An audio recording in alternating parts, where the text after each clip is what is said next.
Les interfils pour les motos autorisés par la loi à partir du 11 janvier 2025. Ça y est les amis, c'est désormais officiel maintenant. À partir du 11 janvier 2025, tous les deux roues auront l'autorisation de faire les interfils entre les véhicules pendant les bouchons. Mais attention, il y a des conditions. Je vais vous montrer l'article de loi. Donc le décret, c'est celui-ci les amis, le décret 2025-33 qui date du 9 janvier pour la règle de la circulation en interfile pour certains véhicules 2 ou 3 roues. Les 3 roues qui sont inférieures à 1 mètre.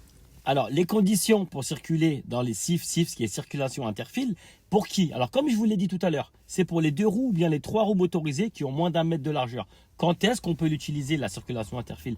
Quand la circulation, elle est dense, c'est-à-dire qu'elle est bouchée et qu'elle s'étend en ininterrompu sur toutes les voies. Pas que sur une seule voie, sur toutes les voies. Bien évidemment, il faut qu'il y ait l'espace pour pouvoir circuler en interfile. Et la circulation en interfile, faites très attention les amis, parce qu'elle est interdite lorsqu'une voie est en travaux ou bien qu'elle est couverte de neige ou de verglas. Où est-ce qu'on peut la faire, cette interfile? C'est seulement sur les autoroutes ou les voies qui ont minimum 2 fois 2 voies, séparées par un terre-plein.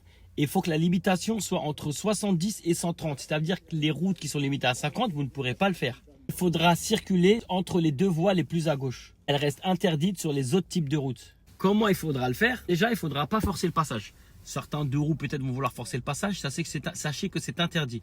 Il est interdit aussi de dépasser un autre 2 roues. C'est-à-dire qu'il faut que vous restiez en file indienne. On ne se dépasse pas entre eux, les 2 roues. Et la vitesse que vous devrez avoir ne devra pas être au-dessus de 50 km/h. Si jamais la circulation est à l'arrêt complète, vous ne devez pas dépasser 30 km/h. Et si jamais le trafic qui commence à se fluidifier, c'est-à-dire le bouchon commence à prendre fin, et que les véhicules commencent à circuler à plus que 50 km/h au minimum sur une des 2 voies, dans ce cas-là, les 2 roues motorisées devront se remettre derrière les véhicules, se remettre dans le bouchon.